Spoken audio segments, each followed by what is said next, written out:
ஜனவரி மாதம் உங்களை எல்லாம் நான் பார்த்துருக்கேன். ஆண்டவருடைய சித்தம் வித்தியாசமாக இருந்தது. அதனால் அதை கேன்சல் பண்ணி வர முடியாமல் ஆயிடுச்சு. ஆனால் இந்த தடவை வர்றது நான் நினச்சுமே பார்க்கல, அப்படி ஒரு பிளானே இருக்கலை. ஆனால் ஆண்டவருடைய கிருபையில் அப்படி வர வச்சிட்டார். ஸோ ஆகவே ஆண்டவர் இப்படி நம்ம மறுபடியும் கூடி வர்றதுக்கு கிருபை காட்டியிருக்கிறார். இப்போ இந்த சப்ஜெக்ட் என்னது, எதை பற்றி நம்ம பேச போகிறோம்? குடும்பத்தை பற்றி. போன முறை தான் ஜூன் மாதம் நீங்கள் குடும்பத்தை பற்றி பேசுனீங்களே, ஏன் குடும்பத்தை பற்றி மறுபடியும் பேசணுமான்னு நீங்கள் கேட்கலாம். ஆனால் அதில் வித்தியாசமான காரியங்கள் அதில் நான் சொல்லியிருக்கிறேன் உங்களுக்கு. இப்போ இந்த முறை ஒரு நல்ல குடும்ப உறவுக்கான அடித்தளம் என்னன்னு பார்க்க போகிறோம். அதாவது கணவனும் மனைவியுமாக இருக்கின்ற அந்த குடும்பத்தில் இருக்கிற உறவு, அந்த உறவு நல்லபடியாக இருக்கிறதுக்கு அடித்தளம் எது, என்னென்ன காரியங்கள் அங்கே இருக்கணும், சும்மா ஓடிடாது. அதை முதலாவது செய்தியில் பார்க்க போகிறோம். ரெண்டாவது செய்தியில் கணவன் மனைவிக்கும் இடையில் இருக்கிற அந்த குடும்ப உறவில் ஏற்படுகின்ற பிரச்சனைகளை எப்படி தீர்ப்பது. இல்லை, இதுக்கு முந்தைய அப்படி செய்தி கேட்டிருக்கிறீங்களா? இல்லை. பிரச்சனைகள் இல்லாமல் இருக்கா? இல்லை, இருக்கும் இல்லையா? அந்த பிரச்சனைகள் ஏற்படுகிற பொழுது அந்த பிரச்சனைகளுக்கு எப்படி தீர்வு காண்பது, என்ன செய்யணும், அதுதான் பார்க்க போகிறோம். ஆனால் இதெல்லாம் கிறிஸ்தவ குடும்பத்தை தான் நான் மனசில் வச்சு பேசுகிறேன். அவிசுவாசிகள் குடும்பத்தை பற்றி பேசல, கிறிஸ்தவ குடும்பம் எப்படி இருக்கணும். இப்போ நாளைக்கு அதோடைய தொடர்புடைய ஒன்று பிள்ளை வளர்ப்பு. எப்படி பிள்ளைகளை ஒரு கிறிஸ்தவ குடும்பத்தில் வளர்க்குறதுங்கிறது தான் நாளைக்கு காலையிலையும் மாலையிலையும் நம்ம பார்க்க போகிறோம். சரிங்களா? ஆகவே இதில் எதையும் தவற விட்டுறாதீங்க. வீடியோவில் ஆடியோவில் இருக்கே, அதனால் அதில் கேட்டுக்கலான்னு நினைக்காதீங்க. எப்போவுமே நேரம் கேட்குற மாதிரி இருக்காது. நம்ம நேரம் வந்து கூடி வந்து கேட்கிற பொழுது ஆவியானவர் விசேஷமாக கிரியை செய்கிறார். அதே இதை நம்ம ஆடியோவில் எதிர்பார்க்க முடியாது. ஆகவே ஜெபத்தோடு கலந்துக்கல. இப்போ ஒரு நிமிஷம் ஜெபம் பண்ணி இதை ஆரம்பிக்கலாம். ஜெபிப்போம். அன்பும் கிருபையும் உள்ள எங்கள் நல்ல தேவனே, குடும்பத்தை பற்றி இன்னும் ஆழமாக அவசியமான விஷயங்களை நாம் பார்க்க கூடியிருக்கிறோம். ஆவிக்குரிய விஷயங்களை சிந்திப்பதும் பேசுவதும் கேட்பதும் ஒரு பெரிய பாக்கியம். ஆகவே நீர்தாமே உம்முடைய வேதத்திலே குடும்ப உறவை பற்றி நீர் விளக்கி இருக்கின்ற காரியங்களை நாம் தெளிவாக புரிந்து கொள்ளவும், எங்களுடைய வாழ்க்கையில் தாழ்மையோடு அவற்றை நடைமுறையில் இருக்குமாறு பார்த்து கொள்ளவும் நீர் உதவி செய்யும். கிறிஸ்து இயேசுவின் நாமத்திலே கேட்டு ஜெபிக்கிறோம். ஆமென். 17ஆவது நூற்றாண்டில் தூய்மைவாதிகள்னு பெயர் சூட்டப்பட்ட கிறிஸ்தவர்கள் இருந்தார். ஆங்கிலத்தில் பியூரிட்டன்ஸ்னு சொல்கிறது. அதுக்கு முந்தைய நூற்றாண்டில் தான் சீர்திருத்தம் ஆரம்பமானது. அதுக்கு முன்பு கத்தோலிக்க மதத்தினுடைய ஆட்சி இருந்தது. ஆண்டவர் அதுக்கு ஒரு முடிவு கட்டி நல்ல சபைகள் வேதபூர்வமாக வேதத்துக்கு மதிப்பு கொடுத்து அமைப்பதற்கு ஒரு பெரிய எழுப்புதலையே ஏற்படுத்தினார். 16ஆம் நூற்றாண்டு மார்ட்டின் லூத்தர், ஜான் கால்வின், இந்த மாதிரி பெரியவர்களெல்லாம் அவர் எழுப்பி வேதத்துக்கு அதுக்கு முன்னே மரியாதையே இருக்கல. வேதம் மொழிபெயர்க்கப்படவும் இல்லாமல் இருந்தது. வேதம் பல மொழிகளில் மொழிபெயர்க்கப்பட்டு மக்கள் வாசிக்கும்படியாக அவருடைய கரத்தில் இருந்து அந்த வேதத்தில் இருந்த சுவிசேஷத்தை கேட்டு மெய்யான ரட்சிப்பை அடைந்து, அப்படி அடைந்தவர்களை வைத்து சபை ஆரம்பிக்க காரியங்கள் எல்லாம் ஆண்டவர் செய்கின்ற ஒரு காரியத்தை செய்தார் 16ஆம் நூற்றாண்டு.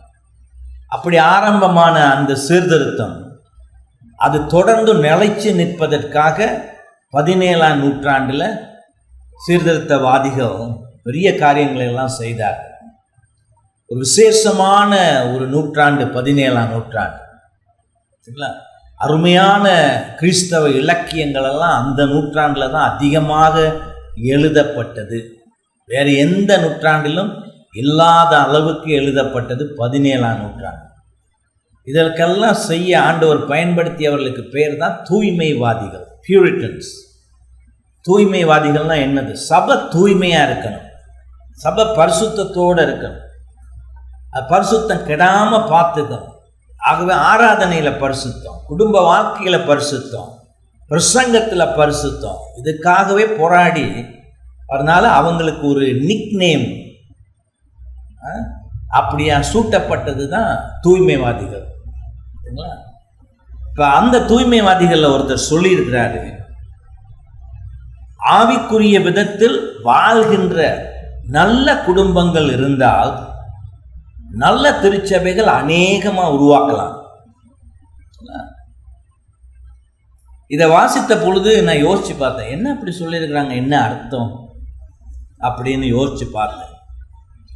ஆவிக்குரிய விதத்தில் வாழ்கின்ற நல்ல குடும்பங்கள் இருந்தால் நல்ல திருச்சபைகளை அதிகமாக ஏற்படுத்தலாம்.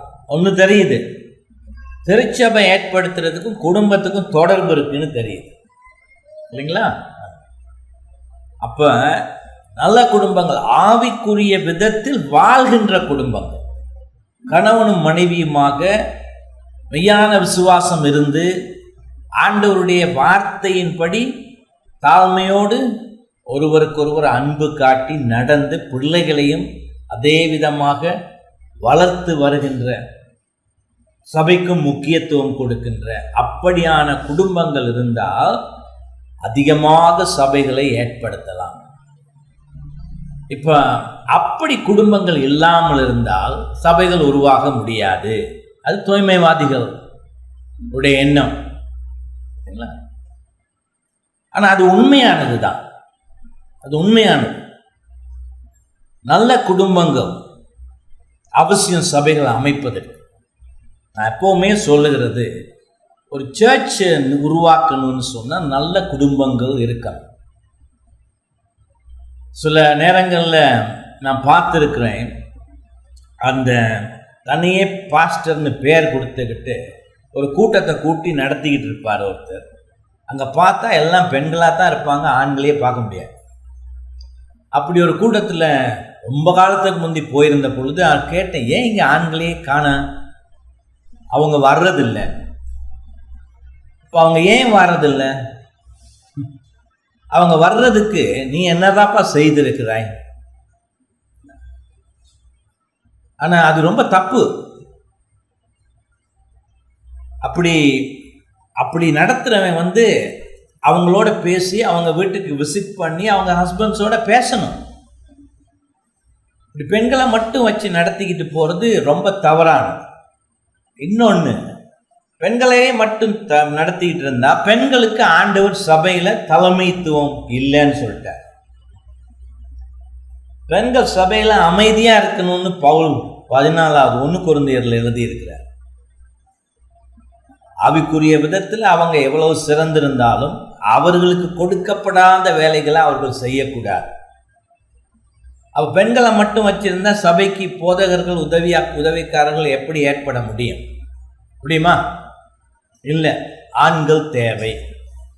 ஆகவே ஒரு 10 குடும்பம் இருந்துச்சுன்னா அதில் 10 ஆண்கள் இருப்பாங்கல்ல, பிள்ளைகள்லையும் ஆண் பிள்ளை பெண் பிள்ளைன்னு இருக்கும் இல்லையா, அப்படி அவசியம். அப்படி இல்லாமல் சபை அமைக்க கூடாது. இதெல்லாம் ஆண்டவருடைய வேதத்தில் தான் சொல்லியிருக்கு சரிங்களா? அது ரொம்ப முக்கியம். ஆகனா வெறும் குடும்பமாக இருந்தால் பத்தாது. அவங்க சொல்லி இருக்கிறாங்க, ஆவிக்குரிய விதத்தில் வாழ்கின்ற நல்ல குடும்பங்கள். அப்படி இருக்கிற பொழுது சபை இலகுவாக அமைக்க முடியும். ஆனால் நம்ம ஊரில் ரொம்ப கஷ்டம். குடும்பங்கள் இருக்க வேண்டிய இடத்துல இல்லை. நீங்கள் ஒத்துக்குவீங்களா இல்லையா? ஒத்துக்குவீங்க. போன தடவை பேசின பொழுது ரொம்ப பேர் அதுக்கு பாதிப்பு ஏற்பட்டிருக்கு. ஆணாதிக்கம் பிடித்த ஆண்கள் மனைவிகளையே மதிக்காம ஒரு பொருட்டாவே நினைச்சு அவங்கள பழகாத ஆண்கள், பெண்கள் மட்டும் அதுக்கு சளைச்சு போகல. ரொம்ப பேர் நல்லவங்களா இருந்தாலும் வாயாடி பெண்களும் இருக்கிறாங்களா இல்லையா? அப்புறம் வாயை குடித்து அடி வாங்கிக்கிற பெண்களும் இருக்கிறாங்க இல்லையா? அதுவும் இங்கே அடிக்கிறதும் ரொம்ப மோசம். அந்த ஊரில் கையையே தூக்கக்கூடாது. பிள்ளைகளாக இருந்தாலும் மனைவிக்கு கையை நீட்டுகிறவன் அவன் ஆணே இல்லைன்னு சொல்லியிருக்கணும்னா இல்லையா? ரொம்ப மோசமாக இருக்கு. எப்படி சபை அமைக்கிறது? நீங்களே யோசிச்சு பாருங்க. ஆண்டவர் ஒரு பெரிய எழுப்புதல் கொண்டாந்தா தவிர நம்ம நாட்டில் நல்ல சபைகள் உருவாகிறது கஷ்டம்தான். ஆனால் நம்ம அதுக்காக ஜெபம் பண்ணலாம், வேதம் சொல்கிறத படிக்கலாம், நம்ம திருத்திக்கலாம். அதனால் இன்னைக்கு சொல்ல போகிற காரியங்களை நீங்கள் காது கொடுத்து கேட்குறது ரொம்ப அவசியம். சரிங்களா? இயேசுவின் குடும்பம் ஒன்று உண்டுன்னு ஒரு நல்ல பாட்டு இருக்குது, எனக்கு ரொம்ப பிடிச்சது. பெங்களூரில் நேற்று கூட பாடினாங்க. அவங்களுக்கு நான் இப்போ சொன்னேன், இந்த மாதிரி இயேசுவின் குடும்பம் ஒன்று உண்டுன்னு நமக்கு எழுதி பாட தெரியுதே தவிர அந்த பாட்டுக்கு யாருக்காவது அர்த்தம் தெரிஞ்சிருக்கிறான்னு தெரியாது. ஏன்னா அந்த பாட்டு சொல்கிற விதத்தில் குடும்பங்கள் இல்லை. அப்போ இயேசுவின் குடும்பம் அது வேதத்திலிருந்து வர்ற ஒரு வார்த்தை பிரயோகத்தை கொண்டு அமைக்கப்பட்டது. நாமும் என் வீட்டாரும் ஓவென்றால் கர்த்தரையே சேவிப்போம்னு யோசுவா சொன்னானா இல்லையா? அதுக்காவது அர்த்தம் தெரியுமா? அது மனப்பாடம் பண்ணி வச்சிருப்பாங்க, காதில் கேட்டிருப்பாங்க, சொல்லுவாங்க, ஆனால் அதுக்கும் அர்த்தம் தெரியாது. நானும் என் வீட்டாரும் ஓவென்றால் அப்படின்னா குடும்பத்தை தான் குறிக்குதார். பார்த்தீங்களா? ஆகவே வேதம் குடும்பத்துக்கு ரொம்ப முக்கியத்துவம் கொடுக்குது. எந்த அளவுக்கு முக்கியத்துவம் கொடுக்குதுன்னு தெரிஞ்சுக்கணும்னா எபேசியர் 5வது அதிகாரத்தை பார்க்கணும். சபையை பற்றி விளக்கம் கொடுக்கிற ஆண்டவர் அந்த சபையை நான் எப்படி கட்டி எழுப்புகிறேன், என்னுடைய வருகையின் பொழுது அந்த சபையை பூரணமாக எப்படி பிதாவிடத்தில் சமர்ப்பிக்க போகிறேன்னு அந்த பெரிய காரியத்தை சொல்லுகிற ஆண்டவர் உலகத்தில் இருக்கிற ஒரு சாதாரண குடும்பத்தை உதாரணமாக வச்சு தான் அதை விளக்குகிறார் இல்லையா? சபையை தன்னுடைய மனைவியாக பாவித்து கணவனாக நான் சபையை எப்படி பார்க்கிறேன் என்று விளக்கி நான் இப்போ பேசிக்கொண்டிருப்பது சபையை பற்றி அப்படின்னு அந்த பகுதியில் சொல்லு. அப்போ அதிலிருந்து ஆண்டவர் சபையை பற்றி மட்டும் நமக்கு போதிக்கல, குடும்பத்தை பற்றியும் போதிக்கிறார். இயேசு எப்படி சபையை கண்காணித்து பரிசுத்தமாக இருக்கிற விதத்தில் எல்லாம் செய்கிறாரோ அப்படி கணவன் தான் மனைவியையும் பார்க்கணும். பார்த்தீங்களா? தான் வேதம் சொல்லுகிறது. அப்போ இந்த இயேசுவினுடைய குடும்பம் எப்படி இருக்கணும், அதுக்கான என்ன அடித்தளம் என்பதை தான் இப்போ நம்ம பார்க்க போகிறோம். நல்ல குடும்ப உறவுக்கான அடித்தளம்னா தெரியுமா? ஃபவுண்டேஷன், கட்டடம் கட்டுறதுக்கு போடுவாங்க இல்லையா? அதுதான். அது இல்லாட்டி அது நல்ல குடும்பமாக இருக்காது. நான் கிறிஸ்தவ குடும்பத்தை பற்றி தான் பேசி கொண்டிருக்கிறேன்னு சொன்னேன். அதனால ஒரு நல்ல குடும்ப உறவு கிறிஸ்துவின் கீழ் அவரை பின்பற்றி இருக்கணும்னு சொன்னார். அந்த கணவனும் மனைவியும் கிறிஸ்தவர்களாக இருக்கணும். போன தடவை கூட சொல்லியிருக்க, இல்லாட்டி அது ஓடாது. நீங்களாம் உங்கள் ஊரில் மாட்டு வண்டியெல்லாம் இருக்கா? இருக்குல்ல? இல்லையா? இப்போல்லாம் இல்லாமல் ஆக்கிட்டீங்களா? ஊரில் தான் இருக்கும் மாட்டு வண்டி, வேற எங்கே இருக்கு? பார்த்துருப்பீங்க. நான் என்ன பேசுகிறேன்னு உங்களுக்கு தெரியுது. அந்த வண்டிக்காரன் அவளை உட்காந்து ஓட்டிகிட்டு போனால் முன்னால் இருக்கிறது 2 மாடாக தானே இருக்கும், ஒரே இனத்தை சேர்ந்ததாக தானே இருக்கும். ஒரு பக்கம் மாட்டையும் இன்னொரு பக்கத்தில் ஆட்டையும் பார்த்துருக்குறீங்களா? இல்லை. ஏன்னா புத்தி இல்லாமல் இல்லாட்டி மென்டல் கேஸ் ஒருத்தன்னா அப்படி ஏதாவது செய்ய பார்ப்போம். அப்போ அந்த சாதாரண விஷயத்துக்கே மனுஷனுக்கு தெரியுது, ஒரு வண்டி ஓடுறதுக்கு 2மே மாடாக இருக்கு. அப்போ ஒருத்தன் கிறிஸ்தவனாக இருந்து இந்த பெண் கிறிஸ்தவ பெண்ணாக இல்லாமல் இருந்து, இல்லை அந்த பெண் கிறிஸ்தவ பெண்ணாக இருந்து கணவனாகியவன் கிறிஸ்தவனா இல்லாமல் இருந்தால் அது ஆட்டையும் மாட்டையும் ஒரு வண்டியிலேயே கட்டி ஓட்டுறது மாதிரி தான். ஏன்னா வண்டிக்கானே போயே சேர முடியாது, போகிற இடத்துக்கு ரெண்டு பக்கம் இழுக்கும், சைஸும் பொருத்தம் இருக்காது, அதை வச்சு ஒன்றும் பண்ண முடியாது. அப்போ இயற்கையே நமக்கு சொல்லுது அது தவறு. ஒரு மாட்டையும் குதிரையும் கூட கட்ட முடியாது, இந்த குதிரை போகிற வேகத்துக்கு மாட்டால் போக முடியாது, சரிங்களா? சரிங்களா? ஆகவே ஒரு குடும்பம் கிறிஸ்தவ குடும்பமாக இருக்கிறதுக்கு 2 பேரும் கிறிஸ்தவர்களாக இருக்கணும். இல்லாவிட்டால் பாதிப்பு, பயங்கரமான பாதிப்பு. அவங்க ஒரே சிந்தை இருக்க முடியாது. என்ன நடக்கும் அப்படியான ஒரு குடும்பத்தில்? சரீர உறவு மட்டும்தான் வச்சுக்க முடியுமே தவிர இருதய உறவு இயேசுவின் அடிப்படையில் இருக்க முடியாது. கஷ்டம், ரொம்ப கஷ்டம். என்ன, ஒரு அவிசுவாச பெண், அவிசுவாச ஆண், உலகத்து சிந்தனைகள் தான் அங்கே இருக்கும். ஆனால் விசுவாசியா இருக்கிறவன் ஆண்டவருடைய சிந்தனைகளை கொண்டிருப்பான். முதல்ல அப்படி ஒரு உறவை ஏற்படுத்துறதே வேதத்தை பொறுத்த அளவில் ஒரு பெரிய தவறு, பாவம். அதை என்னன்னா வம்ப விலைக்கு வாங்கிக்கிறதுக்காக செய்கிறது தான் அது. என்ன, அது ஒழுங்காக ஓடாது. அப்படி தப்பு செஞ்சிடுறவங்க இருக்கிறாங்க. அப்படி தப்பு செய்தவர்கள் அதுக்காக ரொம்ப மனம் வருந்தி ஆண்டவர்கிட்ட மன்னிப்பு கேட்கணும், திருந்தணும். அவங்களுக்கு பயங்கரமான பொறுப்பு வந்துடுது. ஏன்னா ஒரு அவிசுவாசியோட வாழ்க்கை நடத்துறது லேஸ் இல்லை. அப்போ அந்த அவிசுவாசியானவர் விசுவாசியாக வாரதுக்கான ஜெபம் செய்யணும், எவ்வளோ செய்ய வேண்டியது இல்லைங்களா? அப்போ அப்படி இருக்கிறவங்கள பாருங்கள், அவங்க வாழ்க்கை எப்படி இருக்குன்னு. ரொம்ப கஷ்டம், ரொம்ப கஷ்டம். அதனால் ரொம்ப வாலிபர்கள் இங்கே இருக்கிறீங்க, உங்களுக்கும் கல்யாண வயசுன்னு ஒன்று வரும். மற்ற ஊர்லெலாம் இல்லாத அளவுக்கு இங்கே நினைவு காட்டிக்கிட்டே இருப்பாங்க.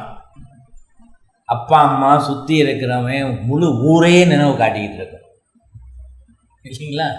நான்லாம் முந்தி வர்ற பொழுது பொதுவாக என்கிட்ட ஒரு கேள்வி பாஸ்டர் உங்களுக்கு பிள்ளைங்க இருக்கிறாங்களா, எங்கே போகிறான்னு எனக்கு தெரியும், கேள்வி கேட்குறேன், இருக்கிறாங்களே, அவங்களுக்கு கல்யாணம் ஆயிடுச்சா அப்படி சொன்ன உடனே சொல்லிடுவேன், நீ வந்து கூட கேள்வி கேட்குற. இந்த மாதிரி தனிப்பட்ட விஷயத்தில் நீ கேட்கக்கூடாது. ரொம்ப நெருக்கமான உறவு இருக்கிறவங்க கேட்கலாம், உங்கள் பிள்ளைங்க எப்படி இருக்கிறாங்க.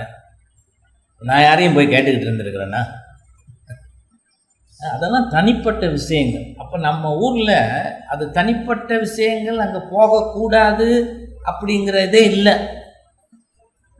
அது ரொம்ப தப்பு. அதனால் நான் பதில் சொல்கிறது இல்லை. ஏன்னா அது என் பிள்ளைகளுடைய விருப்பம், ஏன் விருப்பம்.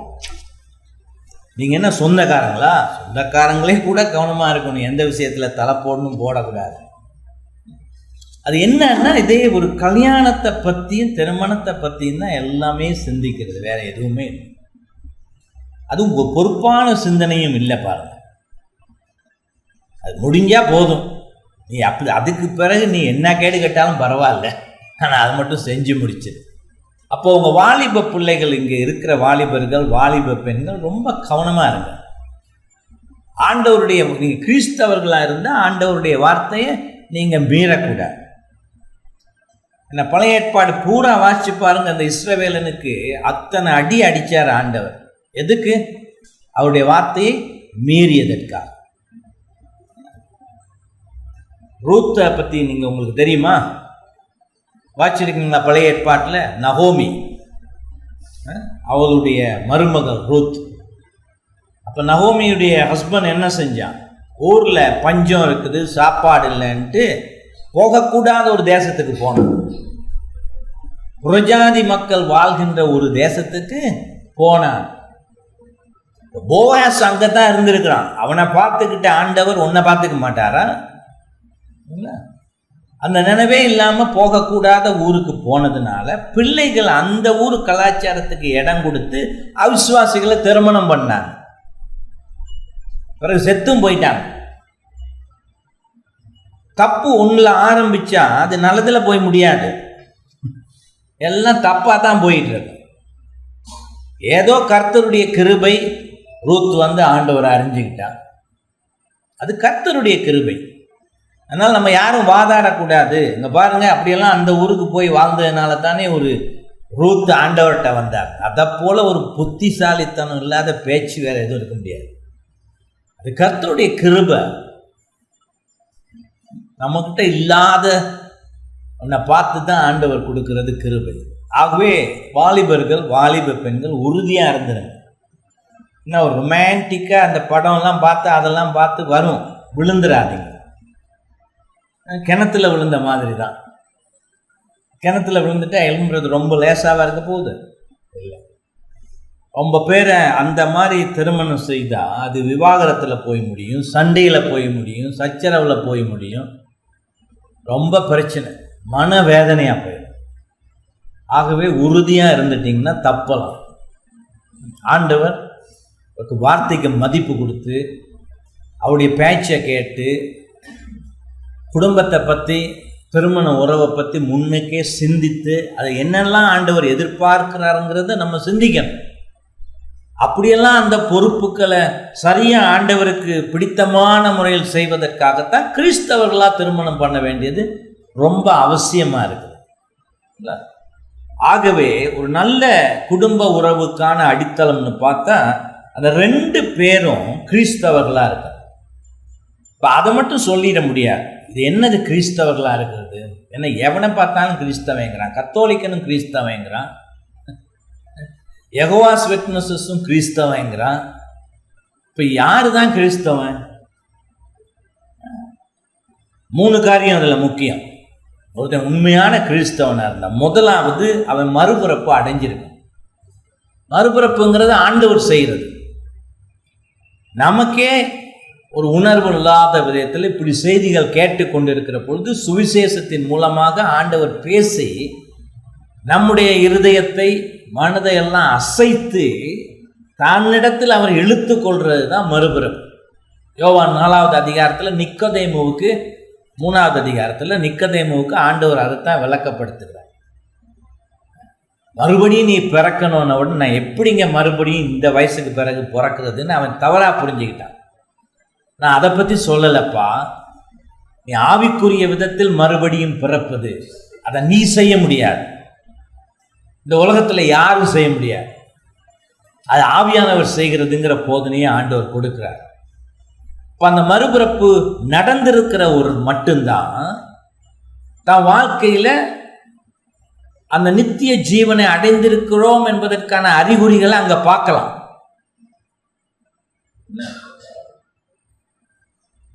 அந்த பேட்டரி போட்டு ஓடுற விளையாட்டு பொருள்லாம் பார்த்துருக்குறீங்களா? பார்த்துருக்கு. அந்த பேட்டரியை கலட்டிட்டு அது என்ன ஆகும்?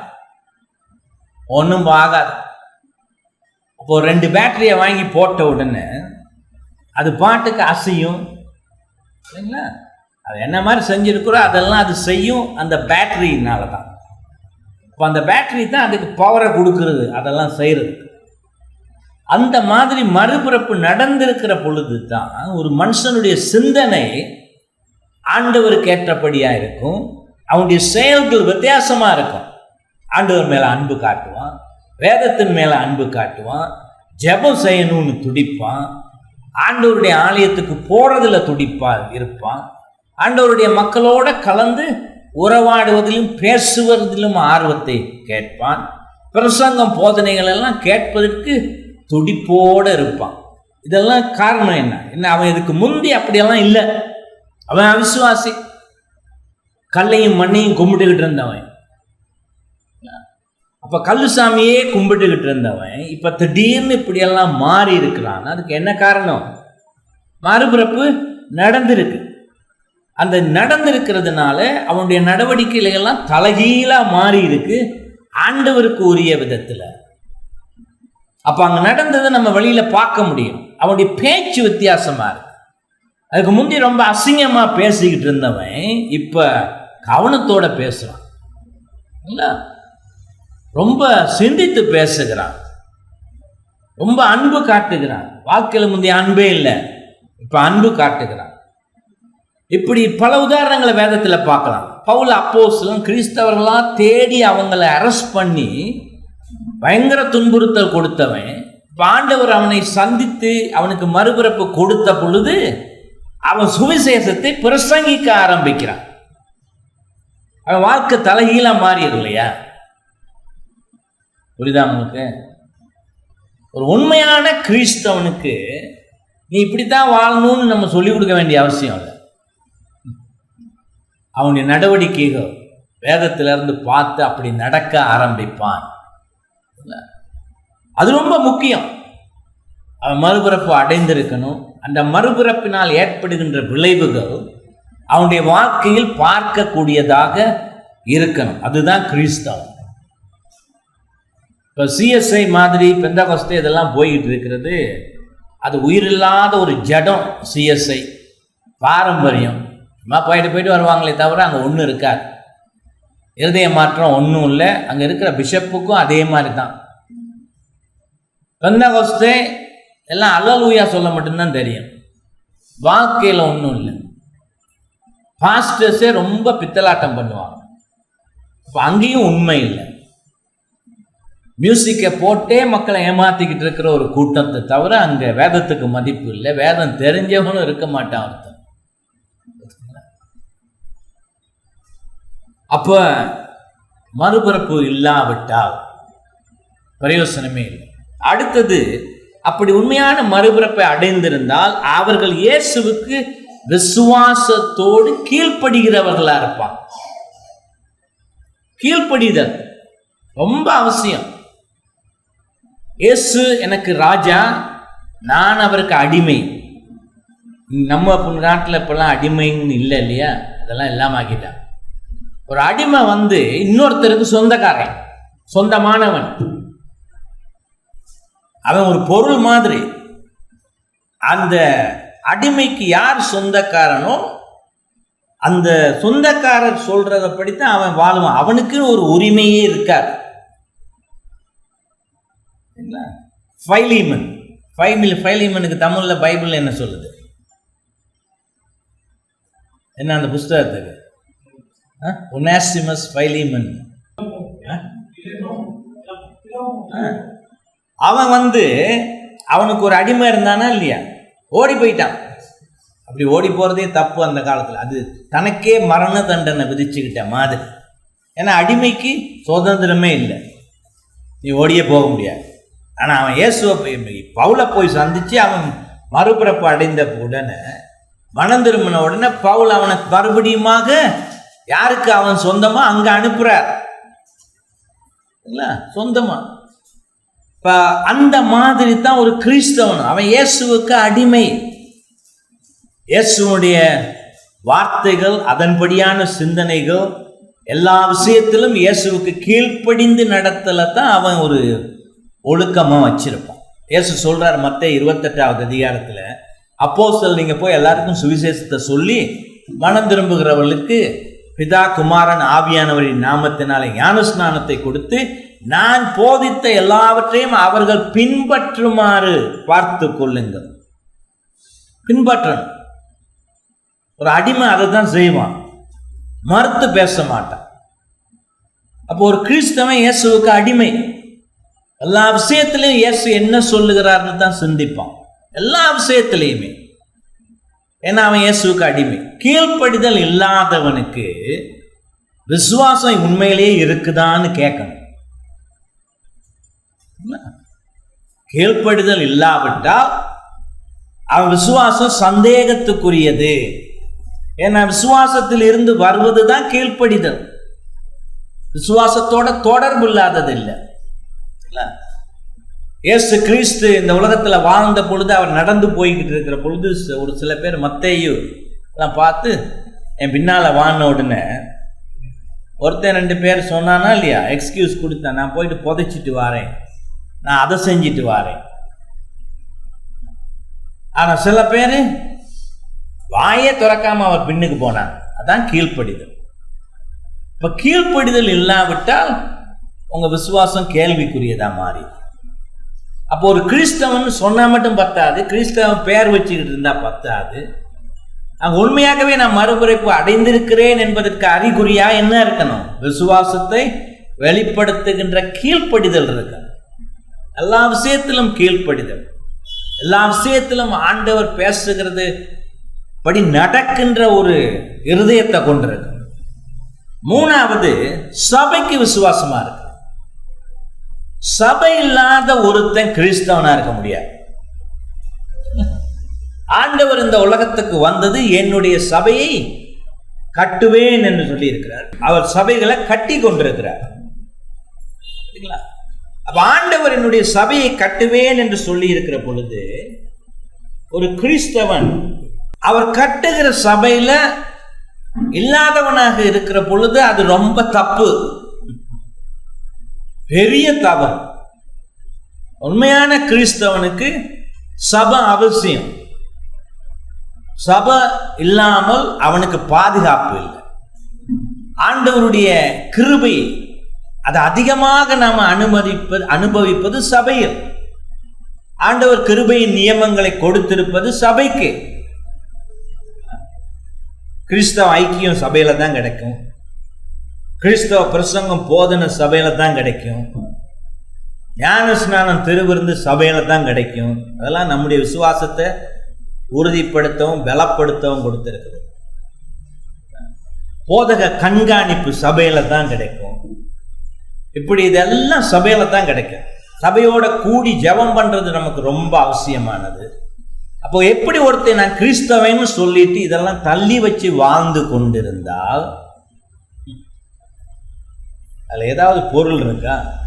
இல்லை. அவன் சொல்றதெல்லாம் வேதத்துல இல்லாத காரியமா தான். அது தப்பு. அது கிறிஸ்துவுக்கு அடிமையாக இருக்கிற அடையாளத்தை கொண்டிருக்கவில்லை. புரியுதுங்களா? இப்ப இந்த மூணு இருக்கணும். மறுபிறப்பு அடைந்தவனா இருக்கணும், விசுவாசத்தோடு எல்லா காரியங்களிலும் ஆண்டவருக்கு கீழ்ப்படுகிறவனாக இருக்கணும், விசுவாசமான சபை அங்கத்தவத்தை அடைஞ்சிருக்கு. அந்த குறை இருக்கவே கூடாது. அதனாலதான் சபையில அங்கத்தவம் இல்லாதவர்களுக்கு நல்ல சபைகள்ல திருவிருந்து கொடுக்க மாட்டாங்க. அது தப்பு. எடுக்கிறதும் தப்பு. ஏன்னா நீ அந்த சபையோடு உன்னை இனங்காட்டி கொள்ளவில்லை. அப்போ ஒரு கிறிஸ்தவன் என்ன செய்வான்? துடிப்பான். எப்படியா அந்த சபையில சேரணும். ஏன்னா நீ விசுவாசித்த பொழுது ஆண்டவருடைய சரீரத்தில் நீ இணைக்கப்பட்டிருக்கிறாய் என்று சொன்னா, அது உண்மையா இருந்தா அவர் உலகத்துல கட்டுற சபையில நீ உடனடியா இணைஞ்சு ஆகணும். அதான் உண்மையான கிறிஸ்தவனுக்கு அடையாளம். இப்ப நான் சொன்னது இல்லாம இருந்தா ஒரு கணவன் மனைவிக்கு இடையில போராட்டம் தான் ஆரம்பமாகும். தாலி கட்டி இருப்பீங்க. எதுக்கு கட்டி இருக்கிறீங்க? போராட்டத்துக்கு. பிரச்சனை வரும். ஏன்னா ரெண்டு பேரும் ரெண்டு விதமான சிந்தனையா பிரச்சனை வரும். கூடி ஜெபம் பண்ண முடியுமா? கூடி பைபிள் வாசிக்க முடியுமா? ரெண்டு பேரும் ஒரு மனதோடு அதில் ஆர்வம் காட்ட முடியுமா? ரெண்டு பேரும் ஒரே இனமாக இல்லாமல் இருந்து எப்படி ஆண்டவரை ஆராதிப்பது, வணங்குவது, ஆண்டவருக்கு எப்படி கீழ்ப்படிவது, எல்லாத்துலேயும் பிரச்சனையா இல்லையா? இல்லையா? இப்போ அப்படி ஓடிக்கிட்டு இருக்கிற பொழுது வண்டி, குடும்ப வண்டி, பிள்ளைகள் பிறக்குது. பிறந்த உடனே அது ஒரு பெரிய பொறுப்பு. ஏன்னா பிள்ளைகளை அது போகிற வழியின்படி போகாமல் நீ அவனுக்கு பயிற்சி கொடுக்கணும், வளர்க்கணும்னு ஆண்டவர் சொல்லியிருக்க. அப்ப அதுக்கு ஒழுங்க கற்றுக் கொடுக்கணும். ஏன்னா பாவத்துல பிறந்திருக்கிற பிள்ளைகள் இயல்பாகவே செய்வது என்னது? பாவம். அப்ப அதையெல்லாம் நிறுத்தி பாவ வழியில் போகாமல் இருப்பதற்கு ஒரே சிந்தனை கொண்ட கிறிஸ்தவர்களாக இருக்கிற பெற்றோர்களுக்கு பெரிய பொறுப்பு. அப்ப கிறிஸ்தவர்களாக இல்லாட்டி அதை செய்ய முடியுமா? முடியாது. அப்ப வீட்டுல ரெண்டு பேரும் ஒரு இனம் இல்லைங்கின உடனே அது சின்ன பிள்ளையா இருந்தாலும் அது கண்டுபிடிச்சிடும். அப்புறம் விளையாட ஆரம்பிச்சிருவாங்க. இப்ப என்ன ஆச்சு? ஏற்கனவே வண்டியில மக்கள் பிரச்சனை. இப்ப பிள்ளைகளும் பிறந்த உடனே பிரச்சனை டபுள் ஆயிருது. இப்ப எங்க போய் முடியும்னு பாருங்க. இது நமக்கு தேவையா? தேவையா? தேவையே இல்லாது. அதனால் ஆண்டவர் எச்சரிக்கையாக சொல்கிறத கேட்டு அந்த காரியத்தில் நாம் ஈடுபடக்கூடாது. சரி, பாவத்தை செய்து அப்படி திருமணம் பண்ணியிருந்தா நீங்கள் ரொம்ப கண்ணீரோட ஜெபம் பண்ணி ஆண்டவர்கிட்ட கேட்கணும், இரக்கம் காட்ட. மனம் திரும்புகிறவர்களை அவர் மன்னிக்கிறார், அகங்காரம் பிடித்தவர்களை அவர் ஒரு நாளும் மன்னிப்பதே இல்லை. ஸோ அதனால நல்ல குடும்ப உறவு அமைவதற்கு, கிறிஸ்தவ குடும்ப உறவு இருப்பதற்கு 2 பேரும் கிறிஸ்தவர்களாக இருக்கணும். ரெண்டாவது, இது ரொம்ப முக்கியமானது. இந்த 2 பேரும் ஆணும் பெண்ணுமாக, கணவன் மனைவியாக, குடும்பமாக வருகிற பொழுது ஏற்கனவே கிறிஸ்தவர்களாக இருந்தாலும் இந்த அவங்க 2 பேருக்கும் வேதம் எத்தகைய ஒரு ஸ்தானத்தை கொடுத்திருக்கிறது, அவங்க செய்ய வேண்டியது என்னங்கிறதுல ஒரு நல்ல நடைமுறை அறிவு இருக்கணும். அது மட்டும் இல்லாமல் ஒருத்தர் ஆண் ஒருத்தர் பெண், இந்த உறவு எந்த விதமாக நாம் சரியாக அமைத்து கொள்ளுவது என்பதிலும் நமக்கு நல்ல அறிவு இருக்கணும். அப்படி இல்லாமல் அது தெரியாமல் வாழ முடியாது. ரொம்ப சேச்சை சொல்லியே கொடுக்கறது. யாராவது 2 பேர் கல்யாணம் பண்ண விருப்பப்படுறோன்னு சர்ச்சில் இருந்து வந்தால், அவங்க கல்யாண டேட் ஃபிக்ஸ் பண்ணிட்டாங்கன்னா அதுக்கு முந்தி சில மாதங்களாவது அவங்களுக்கு திருமண ஆலோசனைகள் கொடுக்கும். ஏன்னா அவங்க இதுக்கு முந்தைய அனுபவமே இருக்காது இல்லையா? எப்படி இருக்க முடியும்? அனுபவமே இருக்காது. இதுவரையும் நான் பழகாத ஒருத்தியோட வாழ்க்கையை நடத்தணும். வெறுப்பு வெறுப்புகள் எல்லாம் வித்தியாசமாக இருக்கும் கிறிஸ்தவர்களாக இருந்த பொழுதும். இதையெல்லாம் சமாளித்து ஒருவருக்கொருவர் புரிந்து கொண்டு அவங்களுடைய பணிகளையும் பொறுப்புகளையும் சரியாக உணர்ந்து அதை சரியாக வாழ்வதற்கான அறிவு தேவை. அந்த அறிவு இல்லாவிட்டாலும் குடும்ப வாழ்க்கை பாதிக்கப்படும். ஆகவே அவங்க எப்படி வாழணுங்கிறது, என்ன விதமான ஒரு ஸ்தானத்தில் ஆண்டவர் படைத்திருக்கிறாருங்கிறது தெரிந்து அதைக்கு கீழ்ப்படிந்து வாழ வேண்டிய ஒரு அறிவு தேவை. ஆதியாகமம் முதல் 3 அதிகாரத்தில் ஆண்டவர் ஆதாமையும் ஏவாளையும் படைத்தார்னு பார்த்துக்கிறோம் இல்லையா? அவங்க ஆதாமுக்கு தான் தலைமை ஸ்தானத்தை கொடுத்திருக்கிறார். வீட்டு தலைவன் யாரு? குடும்ப தலைவன் சொல்லியிருக்கான் இல்லையா? குடும்ப தலைவன் கணவன். அந்த கணவன் தான் அந்த குடும்பத்தை நடத்த வேண்டியவன். விரும்புகிறானோ விரும்பலையோ அந்த குடும்பம் நடத்த வேண்டியவன் ஒரு கிறிஸ்தவனாக இருந்து இயேசு சபையை நடத்துவது போல அவன் குடும்பத்தை நடத்தணும். அதனால தான் வேதத்தில் சொல்லுது, சபையில் போதகனாகவோ உதவிக்காரனாகவோ இருக்கிறவன் வீட்டை நடத்த தெரியாதவன் எப்படி சபையை கட்டுவான்? அப்படின்னா என்ன அர்த்தம்? நீ பொறுப்போட நல்ல கணவனாக இருந்து உன் மனைவி மேல் அன்பு காட்டி உன் பிள்ளைகள் மனைவியோடு ஒத்துழைத்து ஒருவருக்கொருவர் புரிந்து கொண்டு பிள்ளைகளை சரியாக வளர்த்துகிற காரியத்தை நீ செய்யாதவனாக இருந்தால் தொடர்ச்சியாக உனக்கு சபை பணிகளுக்கு நீ சரியானவன் அல்ல. நீ அவன் அல்ல. 2 பேர் போன வருஷம் சுவிசேஷம் சொல்லணும்லாம் ஆசை, சர்ச்சில் பணிகள் செய்யணும்லாம் ரொம்ப ஆர்வம். 2 பேரும் கல்யாணம் பண்ணியிருந்தாங்க. அவங்கள கூப்பிட்டு பேசினேன்.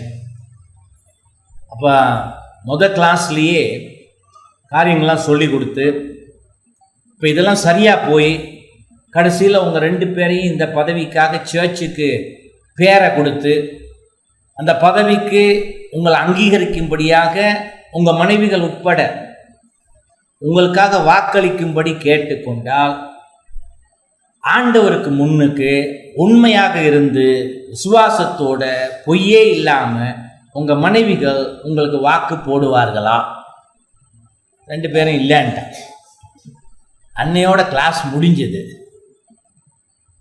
அப்போ அது நல்லா தெரியுது, வீடு சரியில்லைன்னு தெரியுது, ஆனால் ஊழியம் செய்ய ஆர்வம். இது என்னையா அது? முதல்ல நீ செய்ய வேண்டியது என்ன? அவங்க பாஸ்டரை கூப்பிட்டு சொன்ன இவங்களுக்கு மேரேஜ் கவுன்சிலிங் கொடுங்க. முதல்ல வீட்டை சரிப்படுத்திக்கிட்டு அப்புறம் பாரு என்ன. நீ வீடு சரியில்லாதவன் சபையில் பணி செய்வதற்கு அருகதை இல்லாதவன். நீ வீடு சரியில்லாததே நீ உனக்கு அழுகணும் முதல்ல. ஆகவே உனக்கு ஊழிய ஆசையே வரக்கூடாது. ஏன்னா இதைத்தான் ஆண்டவர் பெருசா எதிர்பார்க்கிறார், முதலாவதா எதிர்பார்க்கிறார். நீ நல்ல குடும்ப தலைவனா, நீ தீர்மானங்கள் எடுத்து மனைவியோட பேசி தீர்மானங்கள் எடுத்து மனைவி பாதுகாத்து பொறுப்போடு காரியங்களை செய்து பிள்ளைகளையும் மனைவி நீயுமாக சேர்ந்து பிள்ளைகளை கவனத்தோடு வளர்த்து வருகிற ஒரு தலைவன் ஒரு அறிகுறி அங்க இருக்கா. அதான் குடும்ப தலைவன் அர்த்தம். எல்லாம் அம்மா கையில கொடுத்துட்டு அப்படியே உட்காந்து பேப்பர் வாசிக்கிறவனுக்கு பேர் குடும்ப தலைவன் இல்லை. ரொம்ப தப்பு. எல்லா விதத்திலும் எல்லா காரியங்களிலும் மனைவிக்கு ஒத்துழைப்பு கொடுத்து செய்கிறவன் தான் குடும்ப தலைவர். அப்ப அந்த மாதிரி ஒரு கணவன் இருக்கணும். அந்த அந்த பதவி ஏவாளுக்கு கொடுக்கப்படல. ஏவாள் ஆதாமுக்கு துணைவி, துணையா இருக்க, நீ தலைவியா இருக்க முடியாது. துணையா இருக்கணும், பக்கபலமா இருக்கணும், அவர் செய்கிற காரியங்கள்ல ஒத்துழைப்பு கொடுக்கணும். குடும்பம் நல்லா நடத்துறதுக்கு நீ அவர் வேலை செய்கிற நேரம் கூட அவருக்கு மதிப்பளித்து வீட்டில் பிள்ளைகளை சரியா பாதுகாத்து கொள்ளணும், பார்த்துக்கிற ஒரு பெண்ணா இருக்கு. அதுதான் ஏவாளுக்கு கொடுக்கப்பட்டது. அதனால தான் வேதம் சொல்லுகிறது, எந்த விதமான வெட்கமுமே இல்லாம ஆண்டவர் சொல்றார், மனைவிகளே நீங்க என்ன செய்யணும், உங்க சொந்த புருஷர்களுக்கு கீழ்ப்படியுங்க. இதை ரொம்ப பேர் தப்பா புரிஞ்சுக்குவாங்க. என்ன சொல்லுவாங்க, ஐயோ இது என்ன இவர் ஆண்டவர் இப்படி அடிமையா இருக்க சொல்றார். அடிமையா இருக்க சொல்லி ஆண்டவர் கீழ்ப்படியும்படி சொல்றார். முரண்டு பிடிக்காம, ரெண்டு வண்டியில் ரெண்டு இருக்கிற மாடு முரண்டு பிடிச்சா வண்டி ஓடுமா?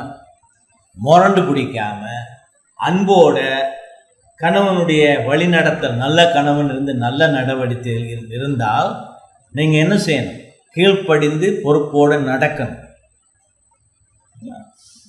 எப்பவுமே ஒரு சபையில தான் பெண்கள் பேசக்கூடாது. எங்கேயுமே கூட மனைவி என்ன செய்யணும், கணவன் இருக்கிற இடத்துல வாய் காட்டக்கூடாது. திரும்பி அவரை பார்க்கணும், அனுமதி கொடுக்குறாரா. ஏன்னா கணவனுக்கு மரியாதை இல்லாமல் ஏற்படுகின்ற விதத்தில் நீங்க எதையுமே செய்யக்கூடாது. பெண்களால் எங்க பெண் கூட பேசுறாலும் அங்க சரியில்லை, இதுக்காக நான் பேசவே கூடாது இல்லை, பேசக்கூடிய இடம் அடக்கங்கிறது இருக்கு. அச்சம், மடம், நாணம், பயிர்ப்புன்னு இலக்கியத்தில் எழுதி வச்சிருக்கா இல்லையா? அதெல்லாம் ஆணுக்கு இருந்தா என்ன ஆச்சு, அவன் ஆணே இல்லைன்னு அர்த்தம். அதெல்லாம் பெண்ணுக்கு இருக்க வேண்டிய குணநலன்கள். அப்ப அது இல்லாட்டி அவ பெண்ணுங்கிற ஒரு ஸ்தானத்திலேயே இல்லாம போயிடுது. அதனால கிறிஸ்தவ பெண்கள் என்ன காரியம் செய்தாலும் நீதிமொழிகள் 31 வர பெண் மாதிரி அவ சோம்பேறி இல்லை, ரொம்ப உழைக்கிறவர்.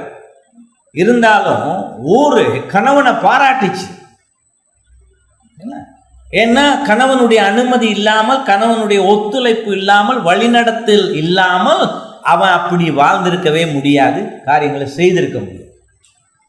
ஆகவே கணவனுக்கு மரியாதை குறைவு ஏற்படுகிற விதத்துல பெண்கள் நடக்கக்கூடாது, மனைவிகள் நடக்கக்கூடாது. யோசிச்சு நினைக்க கூட, அவர் கம்முன்னு இருக்கிறார், ஒண்ணுமே சொல்றாருல்ல, அதனால அவருக்கு நான் கொஞ்சம் பேசி பார்ப்போம். போச்சு, அது உன் வேலை இல்லைம்மா, உன் வேலை இல்லை. இப்போ அப்படி பேச விட்டு பார்த்துக்கிட்டு இருக்கிறவனுக்கு பேர் கணவனா இல்லை. அவனுக்கு அங்கே எவ்வளவு பேசுதோ அவனுக்கு உனக்கு மரியாதை குறையுது. என் மனைவிலாம் அப்படி பேச மாட்டாங்க. அப்படி எங்கே என்ன பேசணும், எப்படி பேசணுங்கலாம் தெரியும். நான் எப்போவுமே சொல்லுவேன், சர்ச்சில் கூட, என் வண்டி சர்ச்சில் ஒழுங்காக ஓடிக்கிட்டு இருக்கிறேன்னா அதில் 90% என் மனைவிக்கு தான் பாராட்டு கொடுக்கணும். ஏன்னா அவங்கள எல்லாருக்கும் பிடிக்கும், எல்லாருக்கும் பிடிக்கும். இப்போ அது எனக்கு நன்மையாக போயிடுது இல்லையா? அப்போ நல்ல மனைவி இருப்பது நமக்கு ரொம்ப நலமானது. ஆகவே கணவனும் மனைவியுமாக நீங்கள் எப்படி, உங்களுக்கு ஆண்டவர் என்ன ஸ்தானத்தை கொடுத்திருக்கிறார், அந்த ஸ்தானத்திலிருந்து தவறி விடாமல், ஆண் தன்மை இல்லாமல் நடக்காமல், அவன் தலைமை ஸ்தானத்தில் இருந்து காரியங்கள் தீர்மானங்கள் எடுத்து எல்லாம் செய்கிறவனாக, இல்லாட்டி எல்லாத்துக்கும் நீ என்ன சொல்கிறம்மான்னு கேட்டுக்கிட்டு இருந்தான்னா அவன் தலைவனாகவே இருக்க முடியாது. மனைவியெல்லாம் எதிர்பார்ப்பாங்க, கணவன் இதெல்லாம் செய்யும்படியாது. ஆகவே ஆண்களாக இருக்க பார்க்கணும். அதே போல் பெண்கள் ஸ்தானத்தில் இருந்து நடக்கணும். பாருங்க, இது ரொம்ப முக்கியமான. இதில் உங்களுக்கு ஒரு அண்டர்ஸ்டாண்டிங் இருக்கு. வேதம் இதைத்தான் எதிர்பார்க்கிறது. ஆண்டவர் இப்படித்தான் நான் வாழும்படியாக எதிர்பார்க்கிறதுங்கிறது உங்களுக்கு தெரியணும். எபேசியர் 5 வாசிச்சு பாருங்க, கொலோசையர் வாசிச்சு பாருங்க. இப்போ அந்த ஆலன் டன் எழுதின அந்த புஸ்தகம் இருக்குதே, அப்போ என்ன அந்த புஸ்தகம் சொல்லுதுன்னா, இயேசுவினுடைய அன்பின் அடிப்படையில் குடும்பம் எப்படி இருக்கு. இயேசு அன்பு காட்டுறாரு இல்லையா? 1 கொரிந்தியர் 13 அன்பை பற்றி எல்லாம் சொல்லி இருக்கிறார். சபை மேல எப்படி அன்பு காட்டுறார், அந்த விதத்துல கணவன் மனைவியினுடைய உறவுல அந்த அன்பு எப்படி இருக்கணும், அந்த அன்பு எப்படி வெளிப்படணுங்கிறது தான் அந்த புஸ்தகத்தினுடைய அடிப்படை கருத்தை. அதை வாங்கி வாசிங்க, ரொம்ப பிரயோசனமாக இருக்கு. இப்ப இதெல்லாம் வேதபூர்வமானது. அதாவது ஆண்டவர் நம்மிடத்துல எதிர்பார்ப்பது, நான் ஒரு ஆணாக கணவனாக இருந்து மனைவியாக கணவனுக்கு கீழ்ப்படிந்து அந்த ஸ்தானத்தை மாற்றி கொள்ளாமல் எப்படி நடப்பது.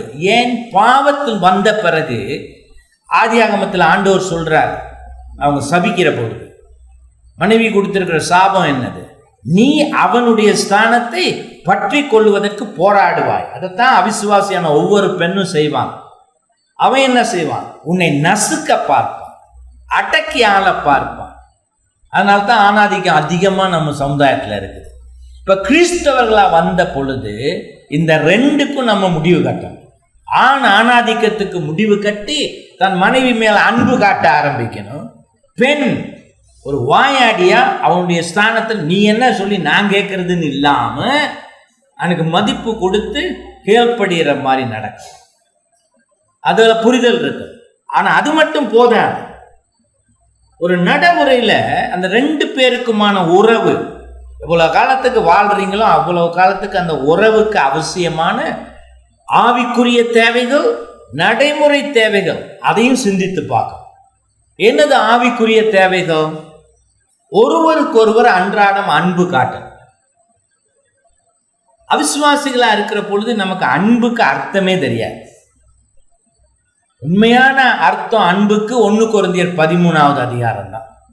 வாசிச்சு பாருங்க, நல்ல பல தடவை வாசிச்சு பாருங்க. அன்பு எப்படி அன்பு இருக்கும், மற்றவனுக்கு கேடு நினைக்காது,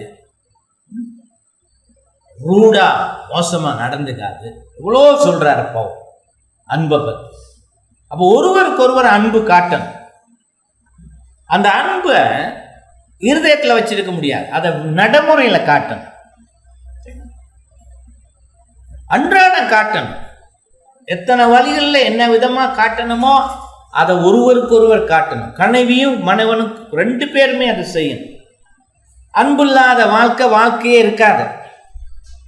ரொம்ப பேர் அன்போட தான் ஓடிக்கிட்டு இருக்காங்க. ஆனா அப்ப 10 நிமிஷம் அவங்க 2 பேரும் உட்கார்ந்து இருக்கிற விதத்தை பார்த்தாலே அங்க அன்பு இல்லைன்னு தெரிஞ்சு போயிடும்.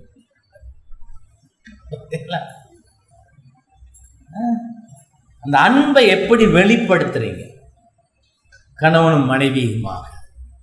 ஆகவே அன்பு காட்டும். அந்த அன்பு தளர்ந்து போறதுக்கோ இல்லாமல் போறதுக்கோ இடமே விட்டுறக்கூடாது. சோதிச்சும் பார்த்துக்கணும், அந்த அன்பு தொடர்ந்து இருக்கிறதான்னு பார்க்கணும். அந்த அன்பு பேச்சில் வெளிப்படும். அப்படி அன்பு இருக்கிறவங்க ரொம்ப பேசுவாங்க. 2 பேர் ரொம்ப கணவன் மனைவியினுடைய உறவுல பேச்சே கம்மியா இருந்துச்சுன்னா என்ன அர்த்தம்? அன்பு இல்லை. அன்பு ரொம்ப சீக்கா இருக்குன்னு அர்த்தம்.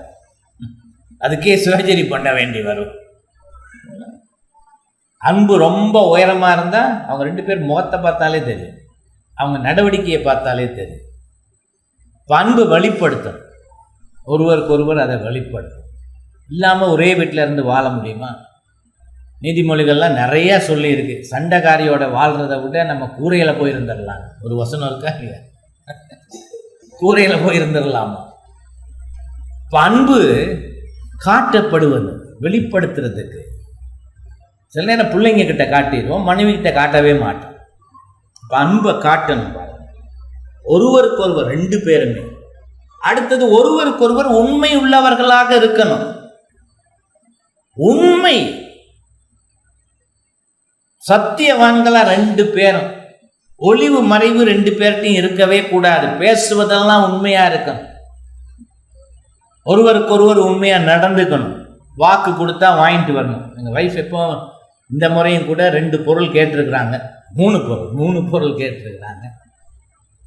இப்போ கேட்டிருக்கிறாங்க, நம்ம படமாக அனுப்ப சொல்லிடுவேன். ஏன்னா அவன் சொன்னதை அதேபடி சொன்னபடி செய்கிற சுப்பனா அதே மாதிரி வாங்கிட்டு போகணும். இல்லாட்டி அசட்டையாக இருந்து நான் எதையாவது வாங்கி கொண்டு போய் கொடுத்தா அதுக்கு அக்கறை நான் காட்டலன்னு அர்த்தமா இல்லையா?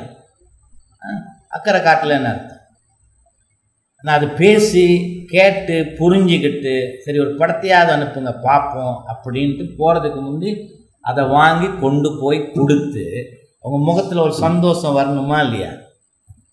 வர வைக்கணுமா இல்லையா? நீங்கள் பாட்டுக்கு அவன் காதுலேயே சரியாக வாங்கிக்காமல் எதையோ வாங்கி கொடுத்துட்டு போய் உங்கள் வைஃப் முகத்தை பாருங்கள் எப்படி இருக்கும். இவனையும் போய் கட்டினேன்னு இருக்கும். இருக்குமா இல்லையா? இருக்குமா இல்லையா? என் மனைவிக்கு கொஞ்சம் சரீர சுகம் இல்லை. இப்போ அதனால் இப்போ இருந்த காரை விற்றுட்டு ஒரு புது கார் ஒன்று வாங்கணும். அப்போ எனக்கு ரொம்ப வேலை, அந்த கார் வாங்குறதுக்கெல்லாம் நேரம் இருக்காது. எனக்கு அது பிடிக்காது. சும்மா போய் நல்லா இருந்து படிக்கிற நேரத்தில் போய் காரை பார்த்துக்கிட்டு இருக்கேன். நான் யோசிச்சுட்டேன், சரி சர்ஜரி பண்ணுறதுக்கு முந்தி வாங்கியிருந்தேன். போய் பார்த்து ஒரு காரை எல்லாம் இருந்துச்சு, வாங்கினது. வேலை என்ன செய்யுதுன்னு தெரியுமா?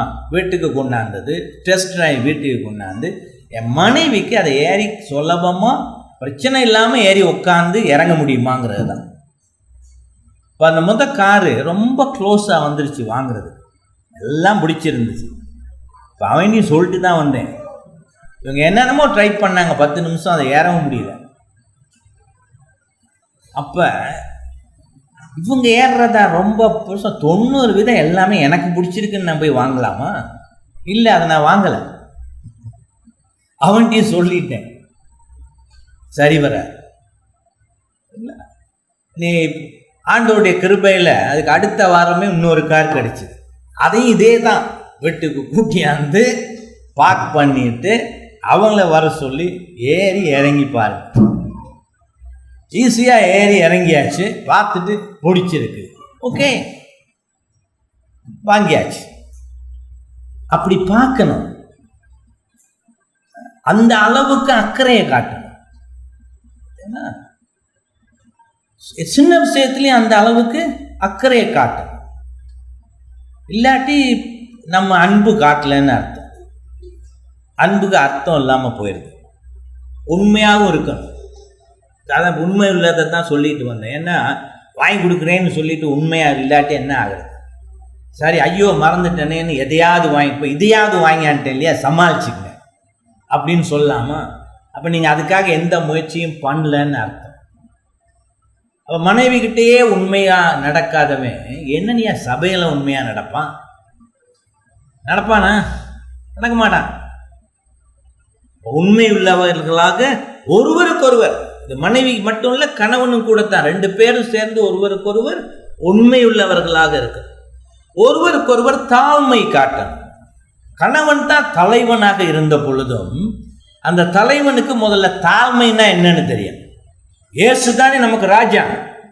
அப்போ அந்த இயேசு என்ன விதத்தில் நம்ம ரட்சிப்பதற்காக தன்னை தாழ்த்தி கொண்டார்னு பவுல் பிலிப்பியரில் சொல்லலையா? தன்னுடைய மகிமையையும் பெரிதாக நினைக்காமல் நமக்காக மனித ரூபம் எடுத்து இறங்கி வந்தார்னு தான் தாழ்மை. மனைவி கிட்ட அந்த மாதிரி தாழ்மை உங்களுக்கு இருக்குமா? இப்போ என் மனைவிக்கு இந்த ஹாஸ்பிட்டலில் சர்ஜரி எல்லாம் நடந்து வந்தால் ஒரு 3 மாதத்துக்கு நான் எவ்வளவோ வேலை செய்ய வேண்டி இருந்துச்சு. என் ஷோல்டரும் சரியாமல் இருக்கிற நேரத்தில் இருந்தாலும் கூட கஷ்டப்பட்டு எல்லாம் செஞ்சு கொடுத்துருக்கேன். 3 வேளை சாப்பாடு, எல்லாம் ஏற்பாடு செய்து அதெல்லாம் சாப்பிட்றதுக்கு என்ன ஒரு கையை வச்சுட்டு எப்படி சாப்பிட்றது, வலது கை. அதனால் ஸ்பூன் எல்லாம் கொடுத்து இதெல்லாம் செஞ்சு கொடுக்கணும். பிறகு எல்லாம் கழுவி வைக்கணும். நம்ம உங்கள் ஒரு மாதிரி கழுவ தேவையில்லை, டிஷ்வாஷர் இருக்குது, அது பார்த்துக்கணும். இருந்தாலும் எடுத்து போடணுமே, அதில் போட்டு வெளியே எடுத்து தொடச்சி வைக்கணும். இதெல்லாம் செய்ய வேண்டியது. இப்போ நமக்கு தாழ்மை இல்லாட்டி யாருக்கு செய்கிறோம்? மனைவிக்கு செய்கிறோம். அப்போ தாழ்மையோடு அதையெல்லாம் செய்யணும். அதே போல தான் மனைவியும் கணவனுக்கு செய்கிற விஷயத்தில் தாழ்மை இருக்கும். ஒருவருக்கொருவர் உங்களை தாழ்த்தி கொள்ளும். நம்ம தாழ்த்தி கொள்றதுனால நான் கணவன் குடும்பத் தலைவனா இல்லாமல் போயிடல. தாழ்த்தி அவசியமான நேரத்தில் அவங்கள பார்த்துக்கிறதும் செய்து கொடுக்க வேண்டியதும் கணவனுடைய வேலை. அப்புறம் 2 பேரும் கிறிஸ்தவர்களாக இருப்பதனால இதெல்லாம் நடைமுறை காரியங்கள். கிருபையிலையும் 2 பேரும் வளரணும். மனைவி கிருபையில் வளருவதற்கு தேவையானதை கணவன் செய்து கொடுக்கணும். கணவன் கிருபையில் வளருவதற்காக மனைவி செய்ய வேண்டியதை செய்து கொடுக்கணும். அப்போ 2 பேரும் தேவனுடைய கிருபையில் அதிகமாக வளருகிற பொழுது குடும்பத்தில் சமாதானமும் அன்பும் இருக்கும். இதெல்லாம் நடைமுறையில் இருக்கணும். நீங்கள் நினைக்காதீங்க தாலியை கட்டிட்டு அது பாட்டுக்கு ஓடிடும். ஒரு நாளும் ஓடாது. ஆண்டவர் இவ்வளவையும் எதிர்பார்க்கிறார். இது ஆவிக்குரிய தேவைகள். இப்போ இந்த நாளும் நான் சொன்னது. ஆனால் நடைமுறை தேவைகள் இருக்குது, பிராக்டிக்கல் தேவைகள். என்னது பிராக்டிக்கல் தேவைகள்?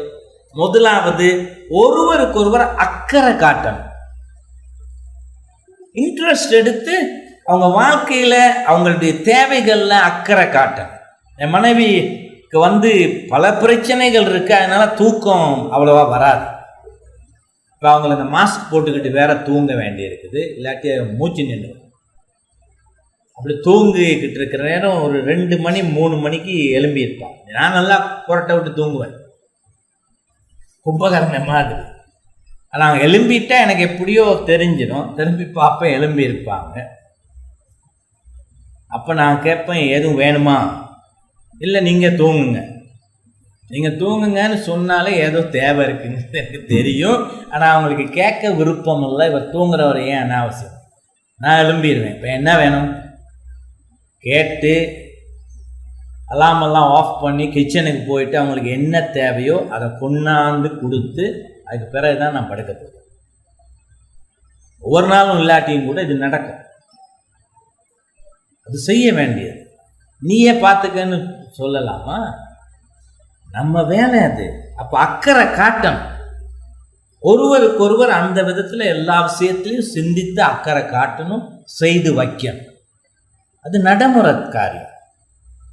எல்லாத்துக்கும் என்னத்துக்கு கல்யாணம் பண்ணியிருக்கிறோம்? அதான் ஆண்டவர் அப்படி அக்கறை காட்டுறாரே. நம்ம தேவைகளை எல்லாம் அவர் எந்தவித குறைபாடும் இல்லாமல் பார்த்துக்கிறேன்னு வாக்கும் கொடுத்துருக்கிறார், செய்கிறார். இப்போ நம்ம அக்கறை காட்டணும். அப்புறம் ஒருவருக்கொருவர் எல்லா விதத்திலும் உதவியாக இருக்க, எல்லா விதத்திலும் உதவியாக இருக்க. அவ்வளவு காரியங்கள்லையும் உதவியாக இருக்கணும். 2 பேருக்கும் அது ஈக்குவலாக செய்யணும். இல்லாட்டி குடும்பம் ஓட கிறிஸ்தவ குடும்பமாக இருக்க முடியாது. இது முக்கியமானது. 2 பேரும் கூட உங்கள் பேச்சில் மரியாதையும் அன்பும் இருக்கும். உங்கள் பேர் எல்லாருக்கும் பேர் இருக்கா? அவங்களுக்கெல்லாம் நான் ரொம்ப ஹஸ்பண்ட்ஸ் கூப்பிட்டா இந்தா எங்கே போயிட்டேன், பேர் இருக்கியா? பேரை சொல்லி கூப்பிடு அன்போடு. ஆட்டையோ மாட்டையோ கூப்பிடுற மாதிரி கூப்பிடக்கூடாது. அப்போ உங்கள் பேச்சில் மரியாதை இருக்கும். மனைவியோட பிள்ளைகளோட எல்லாம் பேசுகிற பொழுது 2 பேரும் மரியாதையாக பேசணும்.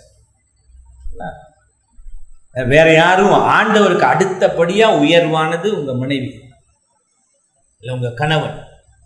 ஆகவே பேச்சில் அன்பு இருக்கணும், மரியாதை இருக்கணும். அடுத்தது முக்கியமானது, ஒருவருக்கொருவர் அவங்க கருத்துக்கு மதிப்பளிக்க. கருத்துக்கு மதிப்பளிக்க, மதிப்பு கொடுக்கணும். அதனால மனைவி பேச்சை கேட்கணும். என்ன சொல்றாங்க, அவங்களுக்கு விருப்பங்களை நம்ம கேட்டு பார்க்கணும், அதுக்கு மதிப்பு கொடுக்கணும். அதே போலதான் மனைவியும் கூட கணவனுக்கு.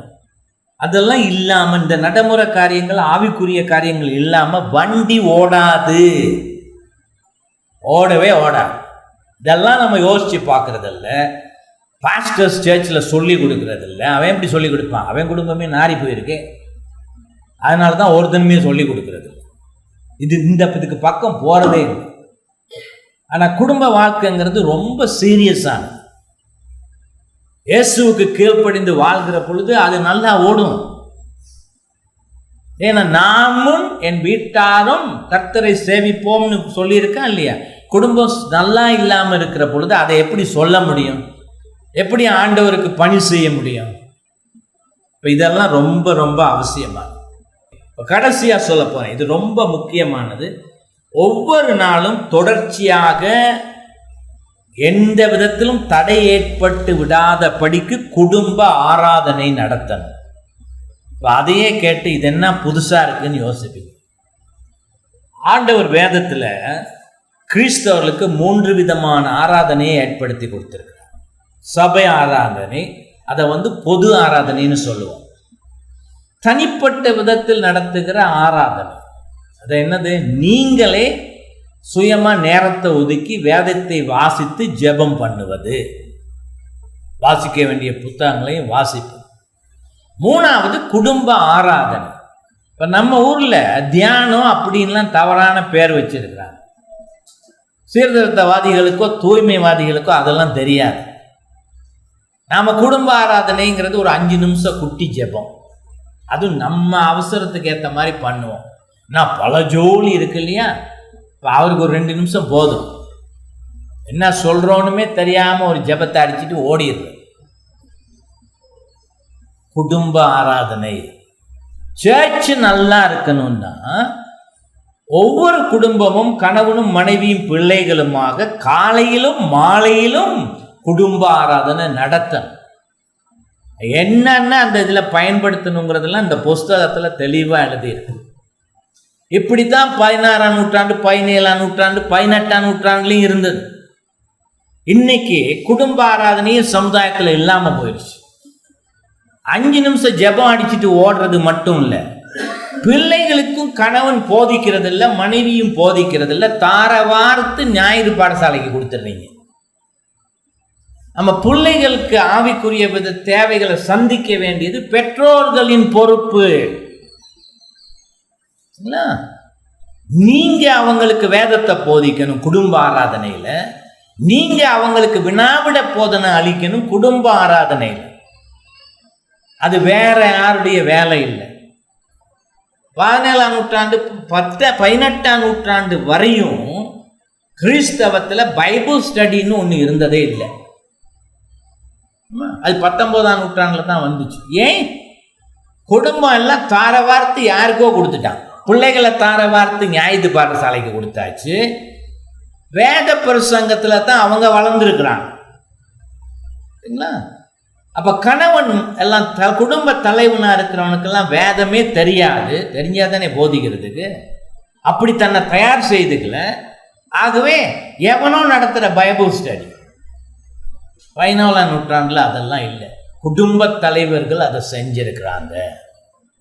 வேற விதத்துக்கு குடும்பம் பாதுகாக்கப்படணும்னா நாம தான் அதை செய்யணும். எம்ம வேலை. வேற யார்ட்டையும் தார வார்த்தை கொடுக்கக்கூடாது. சபையில் அங்கத்தவராக இருக்கணும், சபையில் பிரசங்கங்கள் கேட்கணும், போதனை கேட்கணும். ஆனால் உங்கள் குடும்பத்துக்கு போதிக்க வேண்டியது குடும்ப ஆசாரியனான கணவன். இயேசு கிறிஸ்து தீர்க்கதரிசியாகவும் ஆசாரியனாகவும் ராஜாவாகவும் இருந்தது போல ஒரு கிறிஸ்தவ கணவன் தன் குடும்பத்தில் ஆசாரியனாக இருக்கிறான், பிரிஸ்ட். அப்போ அவருடைய வேலை என்னது? தீர்க்கதரிசியாக நீ போதிப்பது, ஆசாரியனாக ஆராதனை நடத்துவது. அது குடும்ப தலைவனுடைய வேலை. அதனால குடும்பத்தோட பேசி காலையிலும் மாலையிலும் அதை முறையா செய்கிற குடும்பத்தை பிசாசு கிட்ட வராது. பிசாசு கிட்ட வராது. 17ஆம் நூற்றாண்டுலலாம் அப்படி சபையில் இருக்கிறவங்க குடும்ப ஆராதனை நடத்தலைன்னு சொன்னால் சர்ச் டிசிப்ளின் கொண்டாந்துருவாங்க, ஒழுங்கு கட்டுப்பாடு கொண்டாந்துருவாங்க. ஏன்னா குடும்பம் நிலைக்காதுங்கிறது பாஸ்டர்ஸுக்கு தெரியும். ஆகவே அது சகஜமாக இருந்தது அந்த காலத்தில். இன்னைக்கு குடும்பங்கள் சரியா இல்லாததுக்கு காரணம் நிறைய இருக்கு. மிக முக்கியமான குடும்ப ஆராதனை அங்கே இல்லை.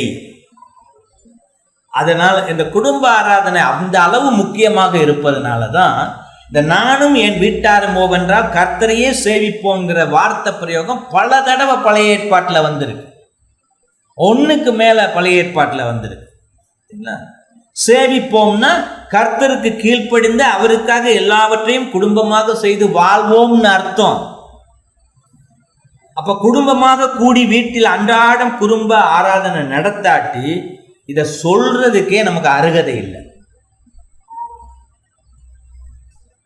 இப்ப இந்த குடும்ப ஆராதனை புஸ்தகம் 1 மாசம் கஷ்டப்பட்டு எழுதியிருக்கேன். ரொம்ப ஈடுபாட்டோடு நான் எழுதுனது எனக்கே நிறைய பயனுள்ளதா இருந்தது.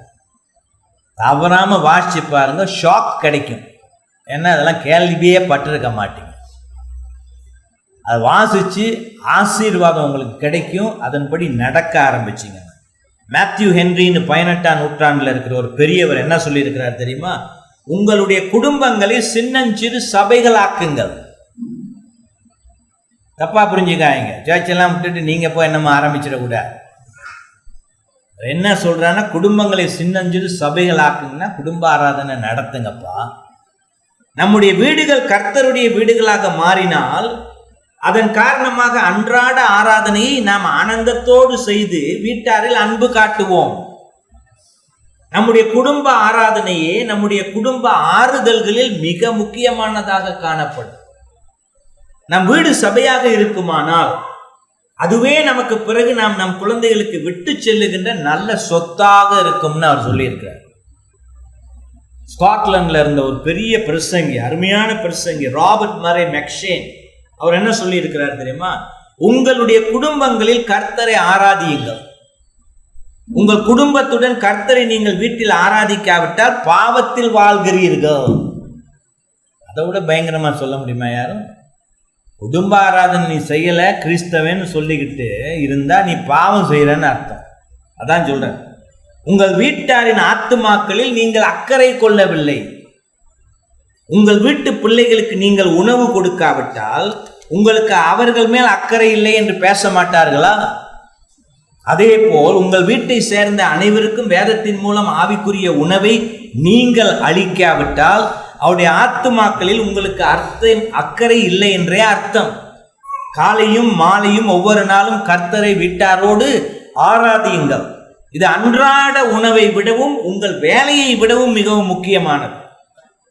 நீங்கள் நரகத்திலிருந்து உங்கள் வாழ்க்கையை பற்றி சிந்தித்து பார்த்து வருந்தும் போது வாழ்நாள் முழுதும் குடும்ப ஆராதனை நடத்த தவறி அதற்காக நீங்கள் கொடுத்த சாக்குகள் உங்களை பார்த்து சிரிக்காதா என்னன்னு கேட்கிறார். குடும்ப ஆராதனையை நன்றாக நடத்துங்கள். சிலர் குடும்ப ஆராதனையில் சங்கீதம் பாடுவதை ஒதுக்குவார்கள். வேறு சிலர் வேத வாசிப்பை குறைத்து விடுவார்கள். இதனால் குடும்ப ஆராதனை பாதிக்கப்படுகிறது. அதனை ஆவிக்குரிய விதத்திலும் ஆனந்தமாகவும் செய்யுங்கள். இதை விடவும் அருமையானதும் ஆசீர்வாதம் உள்ளதுமான கிருபையின் சாதனை வேறொன்றில்லை. எந்தவித சாக்கு போக்கும் சொல்லாமல் குடும்பத்தில் உள்ள அனைவரும் குடும்ப ஆராதனையில் கலந்து கொள்ளுமாறு பார்த்து கொள்ளுங்கள்.